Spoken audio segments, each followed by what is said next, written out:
Hello, and welcome to this Institute for Government event on civil service reform, reflecting particularly on the recently published independent review of governance and accountability in the civil service.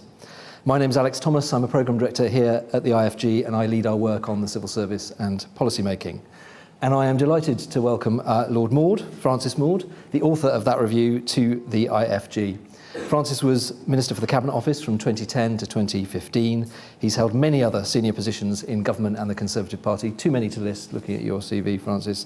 And he has been working on and thinking about government reform for even longer than the IFG has been doing so. And it's common to note that the history of government reform is cluttered with plans, reports, strategies, even a declaration the other year. And Lord Maude's report draws together many of these now familiar threads. We've just published our analysis of his review to coincide with this event. It's on our website now, so take a look at that as well as the report. And without giving too many spoilers, we think it's a serious and comprehensive piece of work. Francis's problem diagnosis we pretty much entirely agree with, and there are lots of good ideas for change. There are some that we think may not be quite right, but we'll explore those over the course of the next hour as well. And perhaps, and we might come back to this too, the most important question for us and for Lord Maude is whether anything actually changes as a result of the work and what we can do to help shove things along. Civil service effectiveness, governance, accountability has been a core theme of Institute's work for 15 years, and so we are really looking forward to this discussion. Francis is going to talk about his report for a few minutes, and then I suspect another spoiler, he's going to answer yes to our main question, is the Maude Review the right plan for civil service reform?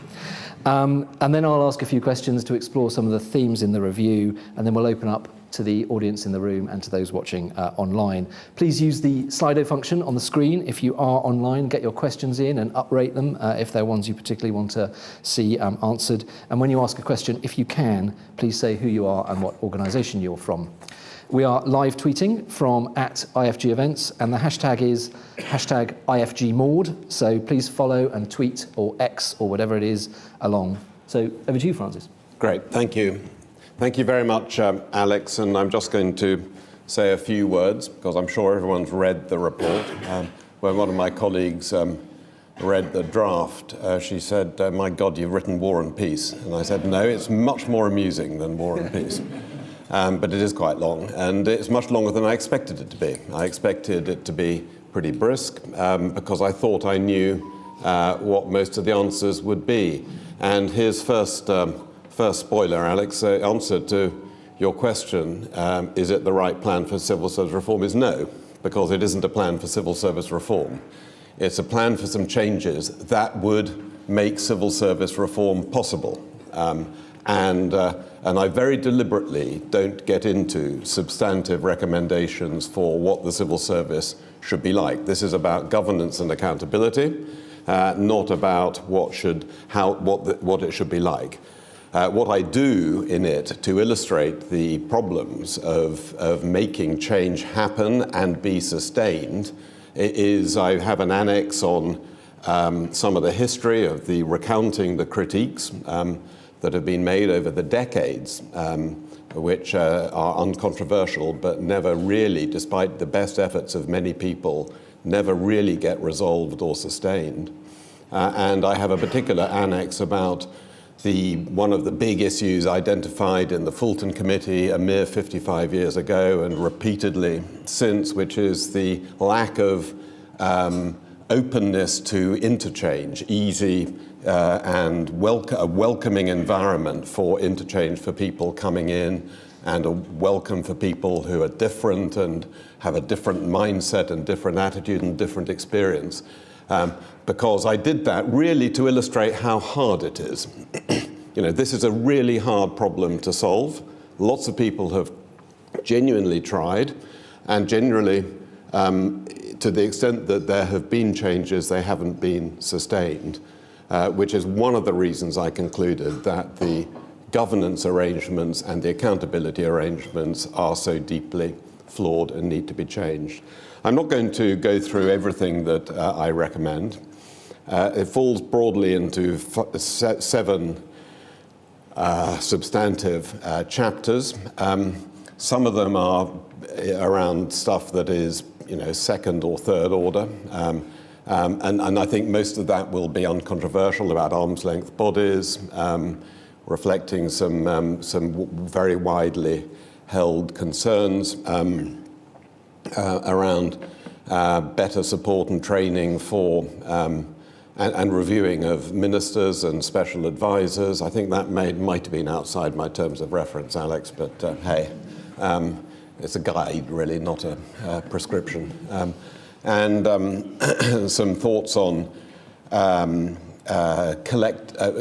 collective decision-taking and cross-departmental activity. And I ducked the thing about cross-departmental programs because there are answers, but it would have required me to address something that was very specifically excluded from my terms of reference, which was the arrangements for the scrutiny and accountability for public expenditure. Now, you might think that it was strange that when the terms of reference were being negotiated around Whitehall, that there should be a specific exclusion for the activities, for the accountability for the spending of public money, which is a reasonably significant part of what government does.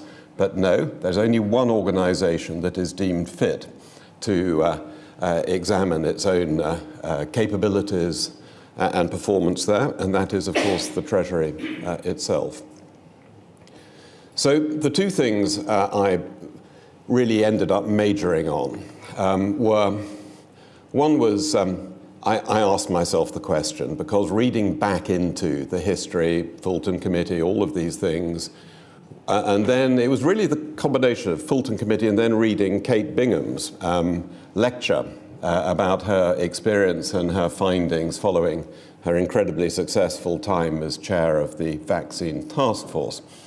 And you read first Fulton and then Kate Bingham, and so many of the same things, often the same language, the same things coming up again and again and again. And what were the things that most come up? It's the generalists rule the roost, the lack of parity of esteem, the white-collar policy civil servants who are kind of above the salt, and then the oily rags who do implementation, IT and digital and finance and procurement, who are kind of lower status. And I did an interesting piece of work, actually, and many thanks to the Secretariat who dug away to get this data out. The proportion of people in the so-called policy profession who are senior civil servants is at least double the proportion in any of the implementation functions, which is as raw an indication of the lack of parity of esteem as there could be. So why is it that these problems churn, the constant movement of people, which of course reinforces the generalist thing, because if people don't have time to develop that deep subject matter knowledge and expertise, then the rule of generalists continues. The lack of good interchange, all of these things which come up again and again. Why is it that it's so hard to make them happen when nobody argues that they're real failings, and the civil service would be better if they were resolved? No one contests that. No one says, no, it's really good to be closed, have a closed culture. No one says it's really good to have people moving around randomly in an unplanned way, so chances of them knowing anything are minimized. And serious people have tried. So why is it that it doesn't happen? And the first answer is there's no one in charge. There is a head of the civil service, but he, and it's always been a he so far, has not been given power. The statutory power to manage the civil service is vested by law in the Prime Minister as Minister for the Civil Service. And you would think that maybe there could have been a thing about delegating some of that power to the head of the civil service, but it's never happened. It's always assumed that it has happened, but it turns out not to be the case. That was a lazy assumption that I made. But then you look at what delegations have actually been made, and there are some around appointments which are kind of buried deep in different places in this dense document called the Civil Service Management Code. But the only formal delegations that have been made of the Prime Minister's power to manage the civil service have been made to ministers. I absolutely guarantee that no minister knows this, because the delegation letters, the last ones I've actually seen, are from 2004, and they were sent from a deputy director in the cabinet, so the most junior layer in the senior civil service, to deputy directors in HR departments in line ministries. It said that there was another iteration sent in November 2010 when the Constitutional Reform and Governance Act was commenced. But I was Minister for the Cabinet Office, and I sure as hell didn't see it.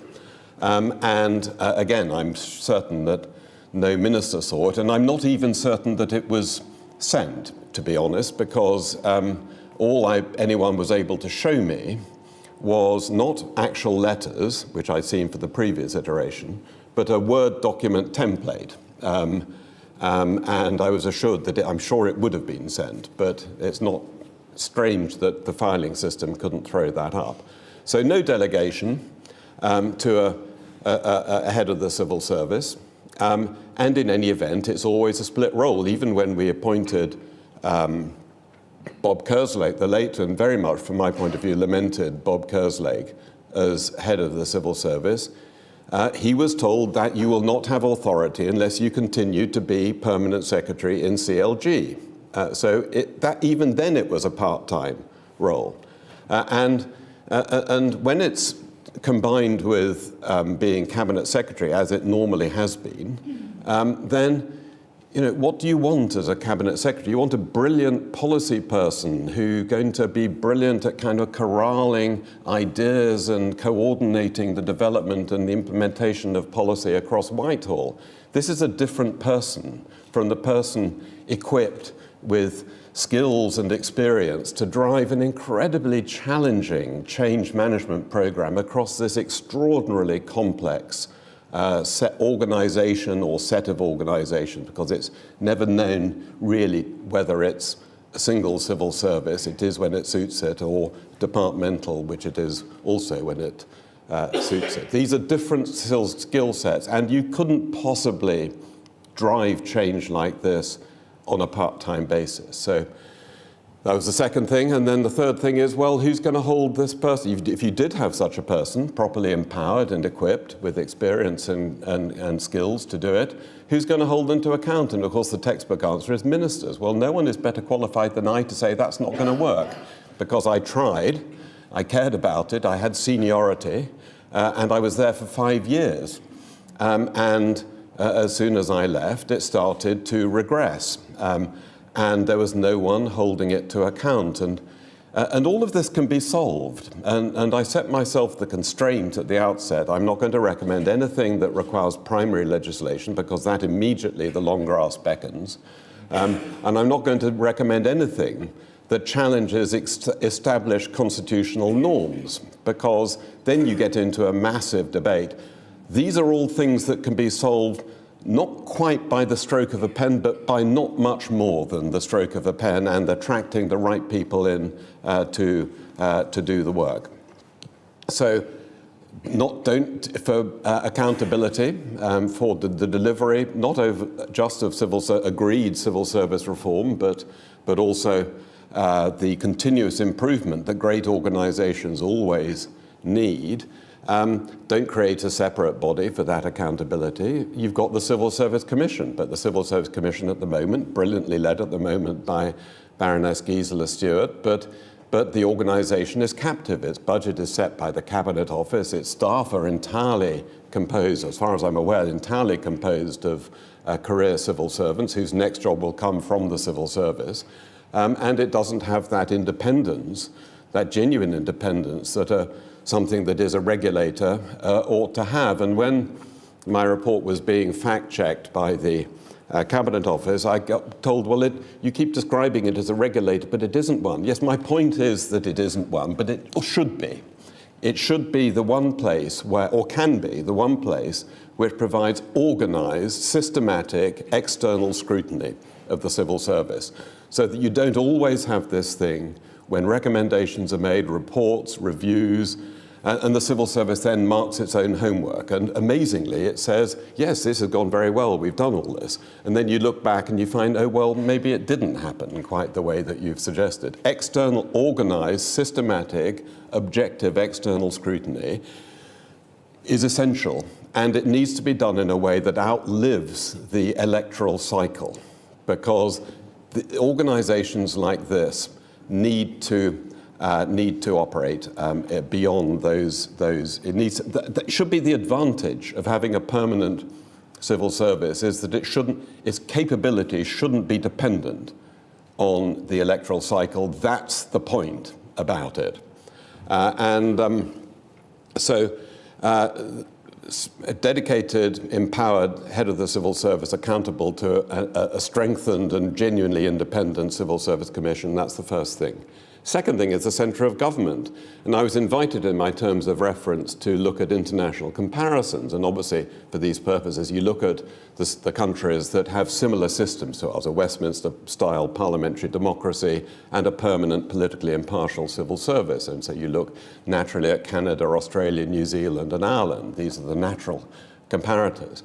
And they've set up their centre of government in very different ways from how we've done it. They have a proper office of Prime Minister and Cabinet, so all the sort of coordination functions, policy coordination functions that exist in the Cabinet Secretariat, so that's all in with the Office of Prime Minister and Cabinet, and none of them have a single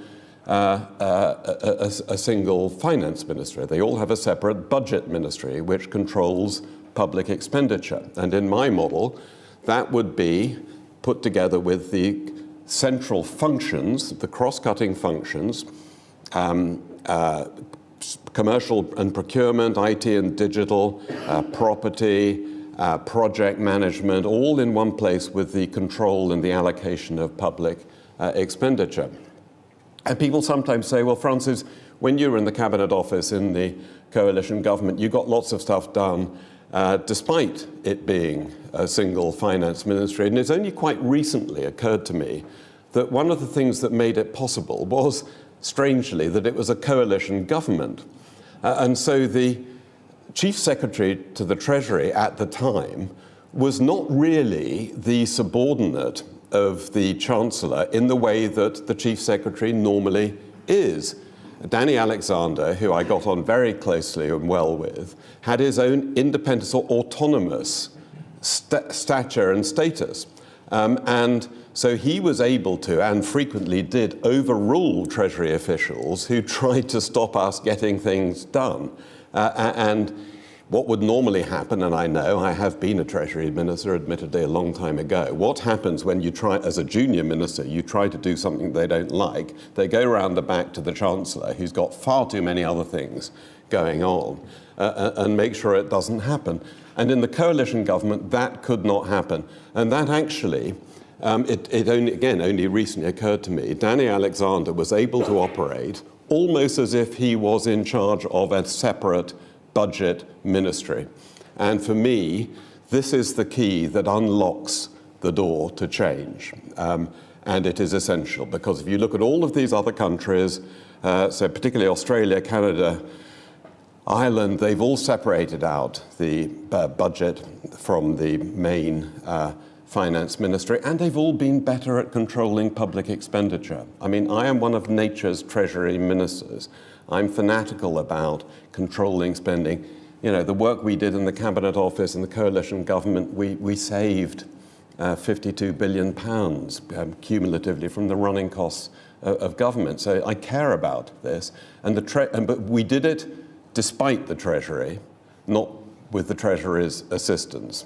At the best, the Treasury was indifferent, at worst, actively hostile to what we were doing. Set up a proper Office of Budget and Management, as I've recommended, and you've got at least a chance of this working. The final thing that convinced me of this was when the Jacob Rees-Mogg, actually, when he was responsible for government efficiency, he said, we'll cut the size of the civil service back down to where it was when I left. And then he got in touch with me and said, well, how did you do this? What were things you did? Will you advise? Yes, happily. And then the Chief Secretary got in touch with me as well. And had another conversation with the Chief Secretary about exactly the same issue with completely different people in the room. And in reality, how are you going ever to manage a huge people organization when you've got pay being decided in one place and shape, size, competition and capability in another place? How are you going to get those trade-offs done in a way that can possibly work? And the answer is you won't. Nobody took a decision, as far as I'm aware, that the size of the civil service between 2015 and 2021 should rise by another, by 25%. No one took that decision. It just happened. Why? No one was in charge. No one was responsible for it.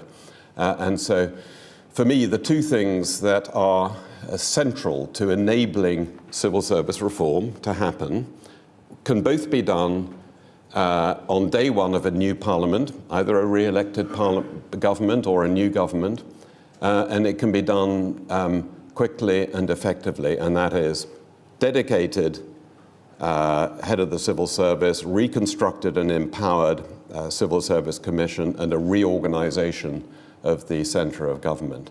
So that's all from me. I've gone on much longer than I meant to. But last thing just to say is a huge thank you to the Secretariat who supported me in the course of this. It's never a comfortable thing if you're a career civil servant to be asked to support an activity of this nature, but they were absolutely brilliant.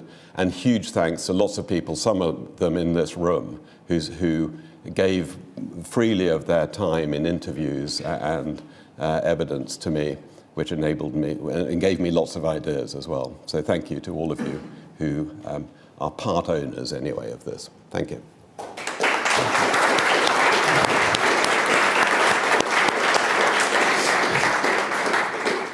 Thank you, Francis. And those civil servants in that Secretariat, their careers will go on to flourish. I hope. They deserve it. There'll be no consequences there. So I'll do, as I said, I'll do a few minutes of questions and then we'll open it up. I mean, as you got from Francis's remarks there's a huge amount in it. So we'll canter through a few of the themes and then and do that fairly lightly. You might expect me to start with a question on the subject you started with, which is what you and we call stewardship of the civil service and of government, but also the need for there to be more external accountability and pressure on the civil service to maintain and improve its capability. We've argued, as you acknowledge in the report, for a statute to set that out, to create a board that applies that pressure. As you said, you're suggesting beefing up the Civil Service Commission. Do you not think a statute, for all its difficulties of getting legislation through, would be a stronger and more sustainable basis for reform? You've talked about it setting up a potential conflict between ministers and the civil service, so it'd be good to hear a bit more about that, but also whether that could be resolved by one of the things we recommend, which is a kind of ministerial direction release valve.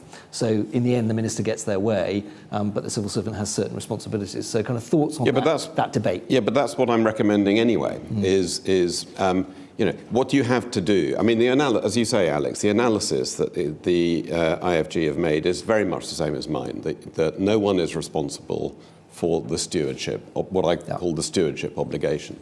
And I thought about, and I looked very carefully at the IFG work on creating a statutory board and all of that, and I just think, I think for two reasons. One is, goodbye to doing anything, because no government's going to find time to do this, and it get bogged down in endless debate, and what's the point? And the second thing is, it does set up conflict. And there will be conflict, and the conflict will really be in my model, where you've got in my model the Civil Service Commission would have a role to, as it were, broker an agreed bipartisan portfolio of reforms and improvements. And I've suggested that the Commission could usefully have 2 former ministers on it as members, one from each major party, because actually the ministerial perspective on the civil service might be something to think about.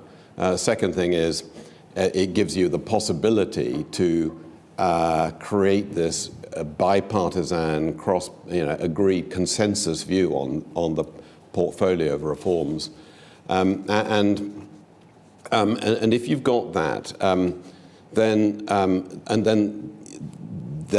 the Commission is going to hold the dedicated head of the civil service to account for delivering on those reforms, and will be reporting annually to Parliament. So instead of the law becoming involved in all of this, which is rarely, I speak as an ex-lawyer, rarely a useful approach in my experience. You've got transparency, and transparency is I think more immediately effective. So what you would have is, if there is a conflict between what the Prime Minister or ministers want, if they're kind of telling head of civil service or permanent secretaries, no, don't be distracted into all of this civil service reform stuff because we want you to focus on this, then the will of ministers has to prevail. That's the way our system works. But what's the remedy? It's called out. So the Civil Service Commission says to the head of the civil service, why hasn't this happened? We were told not to do it because it was a distraction. That then gets reported to Parliament and it's called out. Ministers are still have primacy, but it gets called out in a way that it doesn't get called out at the moment. So I just think that going down the statutory role just massively complicates things. It creates a big sort of constitutional upheaval, much more controversial. What I'm suggesting is practical, quick, can be done. Why not just JFDI? It's a debate we will continue to have, Francis, and enjoy having. But just one quick question on that. One of the benefits we would see as a statute, or a more sort of assertive means of management, as we're both arguing, is around contingency planning and the resilience of the state. Looking at COVID inquiry, the debate that's going on that, one of the main benefits we think there would be of a clearer set of statutory responsibilities would be around contingency planning. Does that play out in your ideal universe as well, or is this more about the sort of general capability of the civil service? Yeah, it's kind of not something that was really within my realm, my terms of reference. But you could certainly define that as part of the stewardship obligation. I'm kind of agnostic on that. Thank you. The Centre, the Cabinet Office, and the Treasury, you touched on it. And we here, again, we've got a commission on the Centre of Government that will report early next year, quite attracted to your new Office of the Prime Minister and Cabinet and the layout that you set out. And I suspect we may get some questions on it later. But particularly on the Treasury, I get the point about the alignment between budgets and operations, workforce and capability that you set out. I guess the two arguments that I've heard against, one is that in your model, it wouldn't, like in some other countries, Australia, Canada, France, mean that budgets were overseen by a separate Minister of Finance. It would be by this Office of Budget and Management, which is aligned with the Prime Minister. Would that lead to sort of pressure to spend more and go counter to your efficiency point? You would have a minister responsible. So it would be a combination of the Minister for the Cabinet Office and the Chief Secretary. You'd have a budget minister sitting over it. You could, and people say, well, why would any Chancellor or potential Chancellor agree to this? Well, partly there's plenty to do as Chancellor without overseeing day by day public spending. And the Chancellor could, and I would think would want to and probably should, chair the Public Expenditure Committee that oversees the spending review. So oversee have political input into the allocation in the spending review. But in these other places, I mean, you just like now, you've got a kind of 3-organisation centre of government. You've still got that. You just got it much better aligned. And why is it that Australia has, which I think split the finance ministry, I don't know, 20 years, 25 years ago, hasn't ever contemplated going back? Why is it Ireland, who did it after the global financial crash, they haven't contemplated going back? Well, because it's actually a better way of running things, and you've got a better chance of controlling spending. You've got a better chance of it not leading, as it so often does, the current arrangements, to conflict between the Chancellor and the Prime Minister. Chancellors like wielding the power that the Chancellor always will be the second most powerful minister in the government. That's just a given. And they like the ones that are very political. They like the power that comes with allocating money. And you don't have to go all that far back in recent history to find examples of this. And I think you've got a much better balanced centre of government with these 3: Office of Prime Minister and Cabinet, Office of Budget and Management, Treasury, much more balanced and much more likely to have an allocation of funds that reflects the strategic aims of the government, because you have, for the first time, got a proper strategic centre of government. Which links to another critique that we've heard and sort of reflected in our paper, which is the extent to which your model would replicate the divide that already exists between number 10 and the Treasury, and that you would still need a mechanism for policy and budget alignment and for fiscal policy and expenditure. I mean, you acknowledge clearly that all these bodies would need to work very closely together. How do you imagine that? You talked about Cabinet Committee, but that close working actually to manifest itself, so you don't just reinforce a kind of fragmentation, but in different places? Well, I mean, I haven't worked out the exact mechanisms for all of this. It's not, and they would change, and they're not going to be kind of locked down in law or anything like that. But the way those relationships operate is always, to some extent, according to generally to the wishes of the Prime Minister of the time. But building in the means of, in most of this, it's not much more than people talking to each other. Actually, it's nothing. We can overthink and over-engineer these things. These are people operating within a couple of hundred yards of each other, and finding ways to coordinate successfully will be no more difficult than they are at the moment. On people, talent, recruitment, we strongly agree with lots of your ideas about recruitment. Really pleased to see quite a lot of things that we've recommended reflected in the review, particularly on churn, on external recruitment. We need to get more talent in. You touched on it in your remarks. Also agree that ministers should shape and influence top appointments as they do at the moment, or the ones that really want to get involved in it do. You go quite a bit further. And sort of regulated by the assurance that a beefed up Civil Service Commission would presumably provide.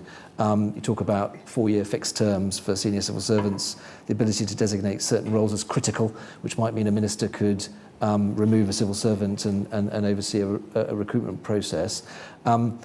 Personal view, I buy your arguments. That's not politicisation. That's not, politicisation is something much different to that. Yeah. I also buy your argument that it wouldn't lead to more churn. Goodness knows we've already got in some of these policy jobs, far too rapid churn.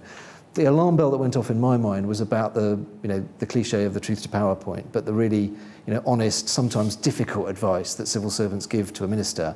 If a civil servant is coming to the end of their 4-year term and they're keen to keep in with their minister, doesn't that, particularly the 4-year term point, discourage that honest exchange of advice with ministers who might not always be as open to challenge as you were? Well, I mean, the 4-year thing I put in simply because Tony Blair announced it as a decision in 2004, and it just never got implemented, amazingly. Presumably it was agreed, the head of the civil service agreed it before he announced it, and somehow it never happened. And we did eventually put in place a 5-year fixed term for permanent secretaries, decades after the other all similar countries had introduced fixed terms for, extendable fixed terms, but nonetheless a fixed term for permanent secretaries or the equivalent. So it didn't seem to me that was massively controversial.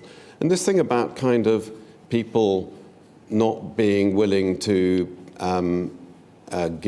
speak truth unto power, which is a slightly annoying phrase. Yeah, sorry. And, well, should we really be appointing people into posts where they are going to be influenced by that? I mean, most ministers, I mean, this is complete myth that all ministers want is people who'll tell them what they want to hear. And one of my favourite civil servants would come in, very senior, well known, and he would say, "Minister, I know you've decided this. Will you let me try and persuade you to do it differently?" And the answer is, obviously. You know, why wouldn't a sane minister, if there's a better way of doing it or it's going to have a catastrophic effect, why wouldn't you want to listen to that and learn about it now rather than afterwards when it's gone wrong? And the complaint I hear mostly from ministers is not about complaining about people giving them advice that's too challenging. It's them complaining that civil servants too often second guess what they think the minister wants to hear and don't give them challenging advice. And so, you know, this thing about truth unto power and challenging advice and all of that, it is fraught and it can be difficult. And I've got some thoughts on this. Partly, I think ministers need to be given better support and preparation for being a minister. And it is, of course, in the ministerial code that you are obliged to listen to advice from your civil servant. You don't have to take it, obviously, but you are obliged to hear it and listen to it.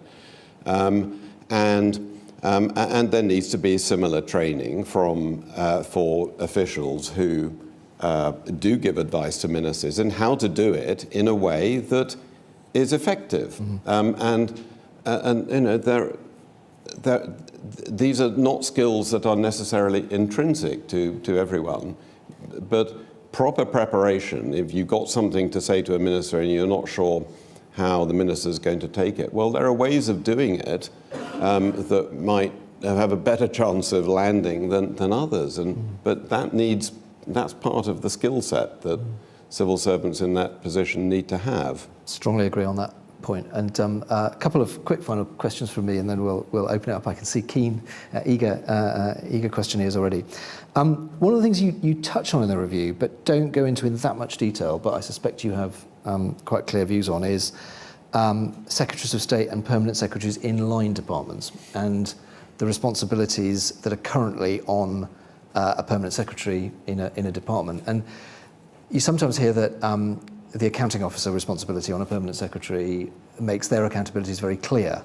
But actually, it seems to me they're quite muddy. A permanent secretary is responsible to their Secretary of State, to Parliament as an accounting officer, to the Prime Minister because they have a say in appointing them, to the head of the civil service. Yep. And one of the benefits, I would say, of some of your and our ideas is that it strips out some of that accountability and says, actually, for the capability of the civil service, you can set standards from the centre that clarify the authority of the head of the civil service and how that might then play out. So it was an opportunity really just to very briefly develop that theme a little bit. Yeah, and you will, you know, in my, as we've discussed, in my model, and indeed yours, you would sometimes have a position where secretaries of state want to overturn the stewardship obligation coming from the head of the civil service, and in that case, that gets called out in either your model or mine.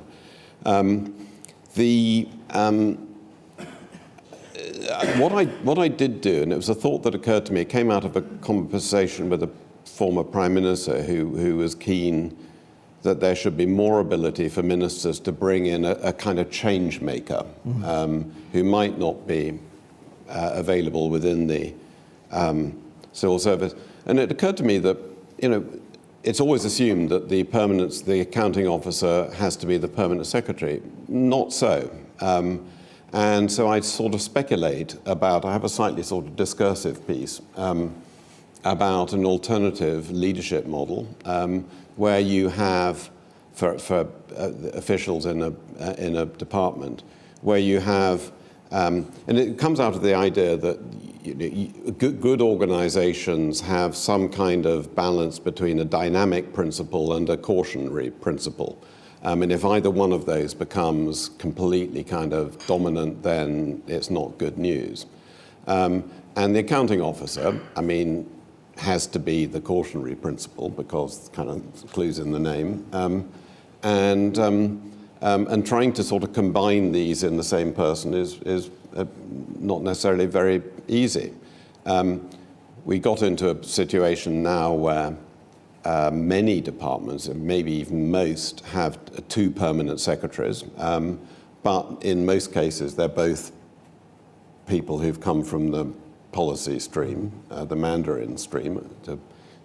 I don't use that in a kind of pejorative sense at all.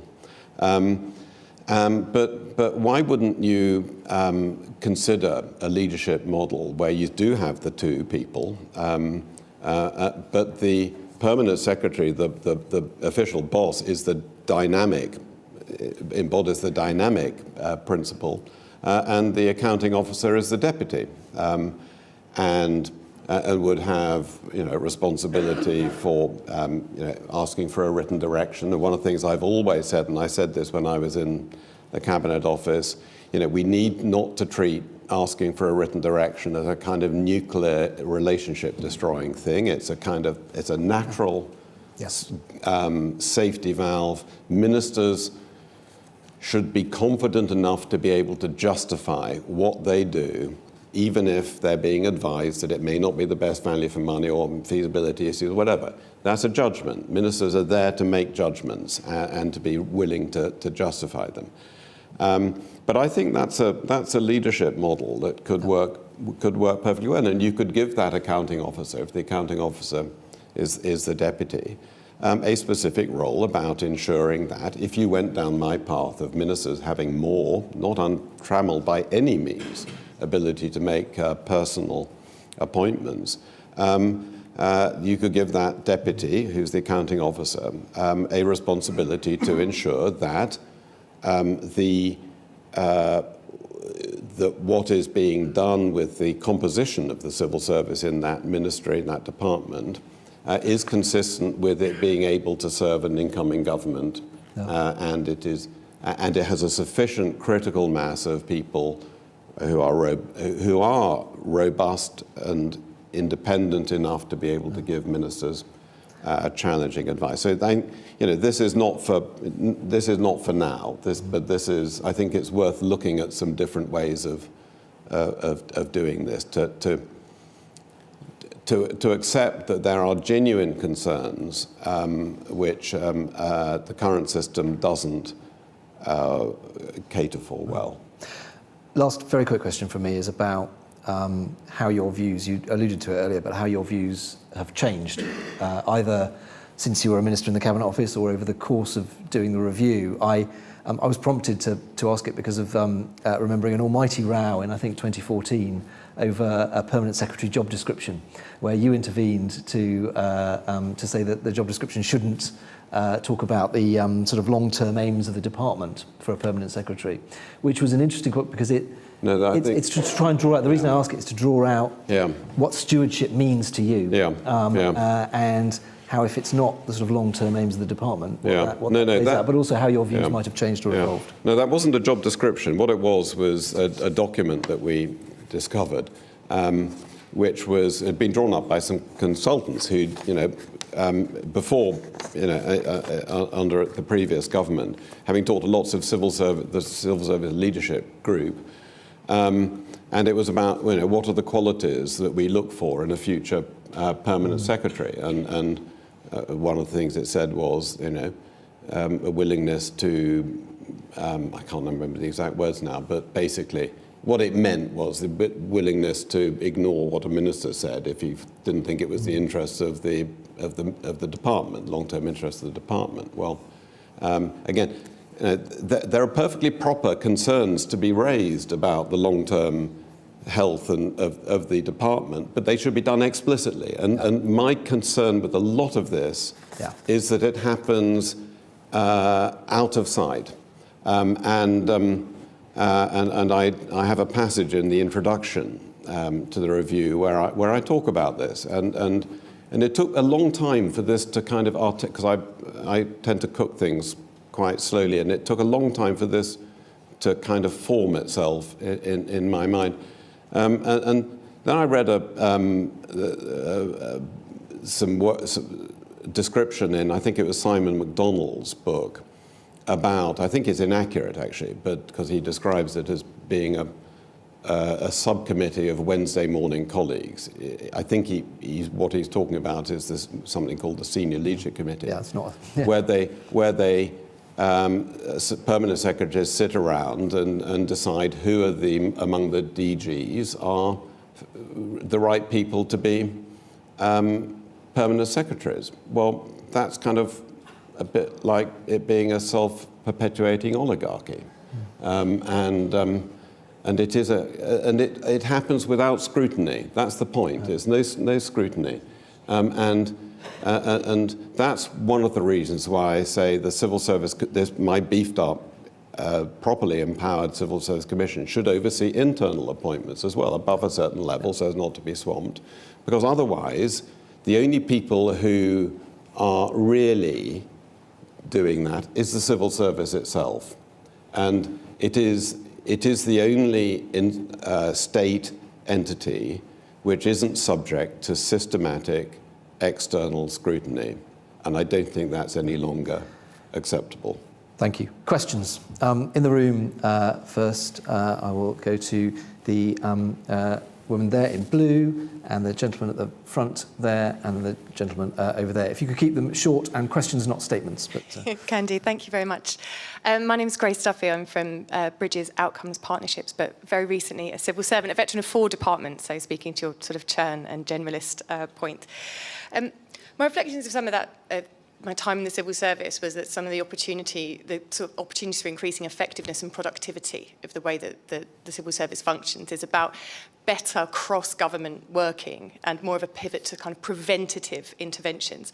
So I was just wondering, whether you'd envisage the Office of Budget and Management or any of the other sort of reforms that you have proposed of how they could facilitate that cross-departmental working, and if I could tempt you to maybe go slightly beyond your terms of reference, if there is any sort of reflections you might have on what could be needed to incentivise more preventative action or getting over those kind of siloed and budgets across departments. Thank you very much. Thank you very much. Next guy. We'll come back to the gentleman there, but as it's microphone-wise, let's go to the... Tim Ellis, retired from industry. We have the National Audit Office, we have the Public Accounts Committee, we have the Infrastructure Projects Authority, we have SROs, Programme Directors, Procurement Processors and Commercial Leaders.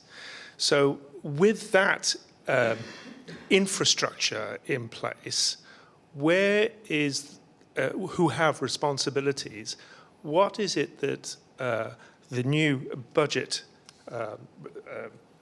department that you refer to, where is it going to make a difference to the failings, or perhaps not necessarily failings, of that infrastructure? Thank you. And then the gentleman at the front there, if you just wait for the microphone for a moment. There we go. Those of us who have admired Sir Humphrey, embodied by Nigel Hawthorne over the years, know how difficult your assignment has been, Lord Maude. What role, as any, does your remit give you in implementation, and what has been the reaction from your clients so far? Thank you very much. So, cross-departmental working and budgets on prevention. How will the Office of Management budget actually make a difference in this profusion of responsibilities, and then implementation and the reaction to the report?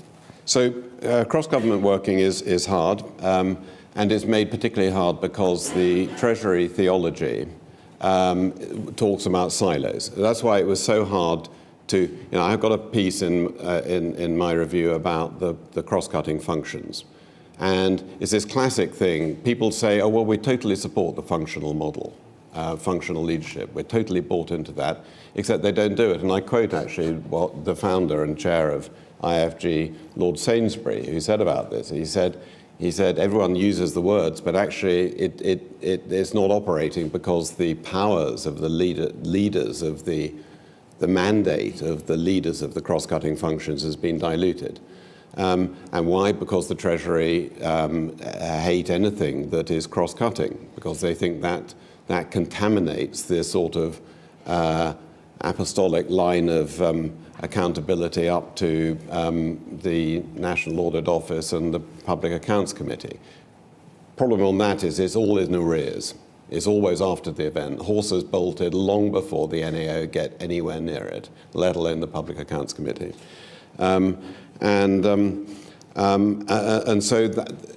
you talk to the Treasury about putting together a budget for something which is cross-departmental. No chance. No, don't even ask. Which is why you then end up with sort of rearranging the departmental deck chairs, as has happened quite a lot recently. So how do you do sort of energy security and net zero? Well, you create a department for energy security and net zero. But there's umpteen other departments who have a crucial role to play in the delivery of net zero. And you can't put it all together. You have to have mechanisms for cross-government, effective cross-government working. It means you've got to be able to cut through the silos in a way the functional model does effectively, and we were able to do it, as I say, because we had a chief secretary to the Treasury who bought into it and was able to make it, or at least limit the obstruction that came from the Treasury. But you create my Office of Budget and Management with the central cross-cutting functions led from that office, together with the allocation of public money, of budget, and you have at least got a chance of making this happen, making this work more effectively. It's only a chance, but it's better than the no chance, which is the case at the moment. And New Zealand, again, much easier. New Zealand is small, compact, but they've done some very interesting things in addressing all of this. So your question, what benefit? It's exactly what I've described, because IPA, it was the Major Projects Authority when we set it up. That would all be in the Office of Budget and Management. One of the most depressing things is how bad we are at infrastructure in this country. And there's a very cynical view about it. And Oscar Wilde, I think, said a cynic is someone who knows the cost of everything and the value of nothing. I mean, the cynics I'm talking about don't even know the cost of things, let alone the value. And how, when you're allocating, particularly capital expenditure, when all you're relying on, in the silo model, what you're relying on in assessing a project is what comes out of the top of the line ministry, out of the silo. And it may not be true, oddly. I mean, it will shock everyone in the room, I know, to discover that. But the advice may not be very good, because in the silo model, the technical capability around procurement, IT, financial management, all that is sliced up and dispersed.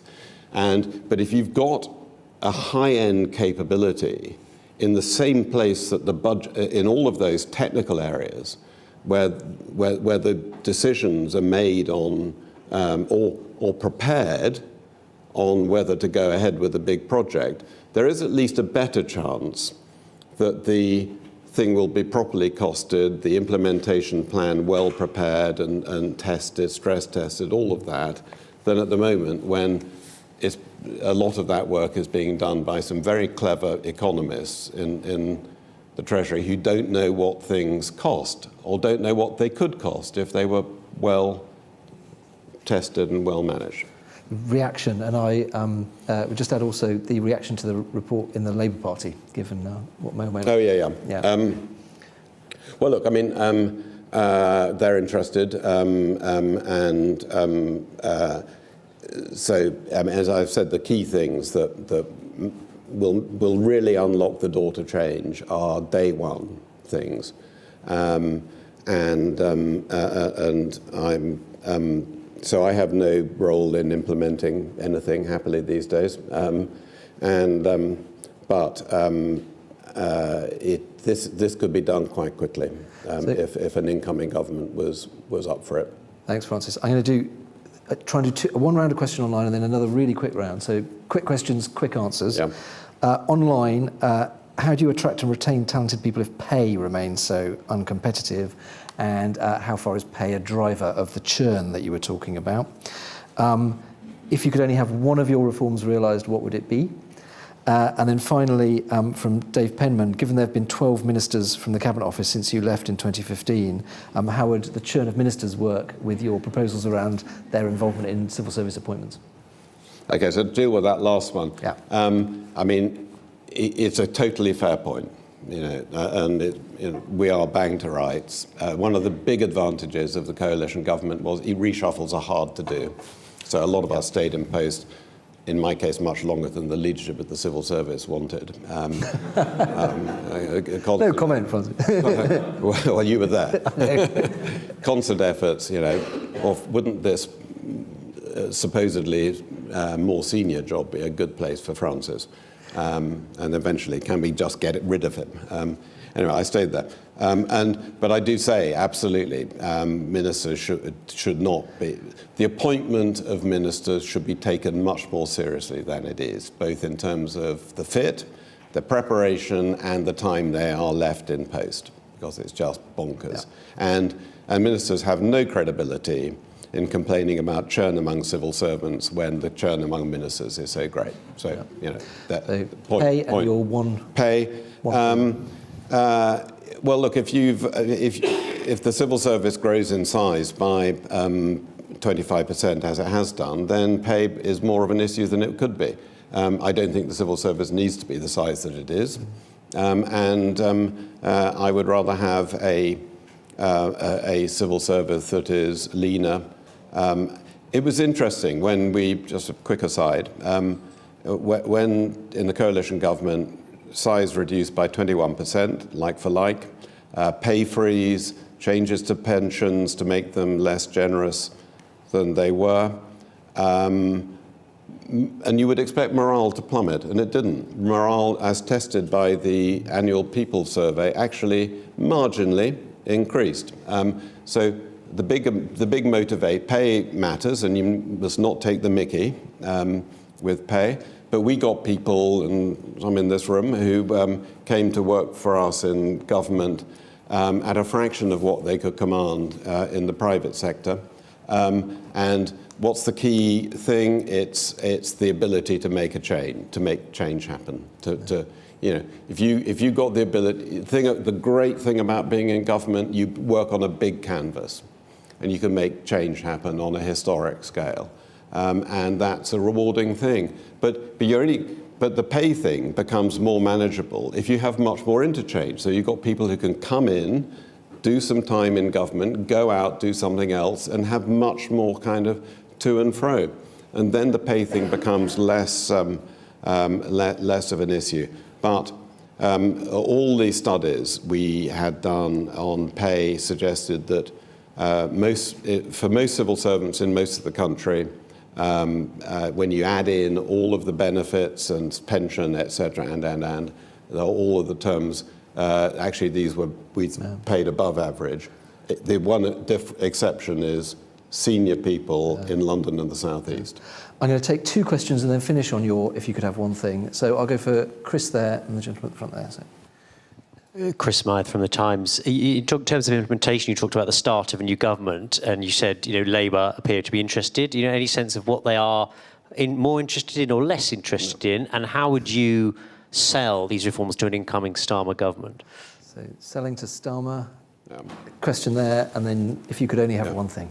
Thank you. Duncan Hames, Transparency International. Have non-executive departmental boards lived up to your aspirations of some 12 years ago, or are we not to expect much more than testing grounds for prospective Lords Ministers? So on that, when we set the enhanced boards up in 2010, I thought if a third of them work well, that'll be good. If half of them work well, that'll be brilliant. And about half of them did work really well. But it's kind of, some ministers weren't interested, didn't use them, didn't see the advantage. Some permanent secretaries saw them as a nuisance, but plenty of others saw them as really additive. So I think there's not enough consistency. One of the things some of the non-execs I spoke to said was, I said, what's the quality of the management information you get at the board? And they said, well, it'd be nice to have some. And so it's one of the things I recommend is that Martin Reed, who did a brilliant job on management information, he once said to me, Francis, if you see a body floating down the Thames, it'll be me. And against massive resistance, put together some work on proper, systematic management information in a way that would enable benchmarking to happen and I'm afraid a lot of that's disappeared. And that's key to accountability. That is absolutely fundamental to accountability. And the question on elevator pitch to Keir Starmer. Yeah, so the one thing I would say actually is Keir Starmer's talked a lot about mission-driven government and kind of so missions which are not limited to one department. Good luck getting that done with the current setup, is what I would say to him. Do what I'm suggesting with the centre of government, and you might have a chance of making it happen, but it won't without that. And my one thing, I'm going to slightly cheat, and if I say implement my change of my centre of government reforms, actually that brings with it the having a single dedicated head of the civil service. You are treating the question with the same reverence you treated your terms of reference, which is entirely admirable. But yeah, no, a strong point. Thank you. The event live stream, for those who want to watch again, I'm sure you all will be available on our website and our YouTube channel in the next day or so. Thank you so much, Francis, for that hour and for the report. Thank you to everybody on the live stream, everybody in the room for coming, and to colleagues at the IFG for all your hard work. Keep an eye out for a few highly relevant upcoming Institute events. We've got an event tomorrow on the really important question about how to improve public service productivity, which relates to a lot of this, and then one next Tuesday on making better public finance decisions. So both highly relevant. Thank you very much, and see you then.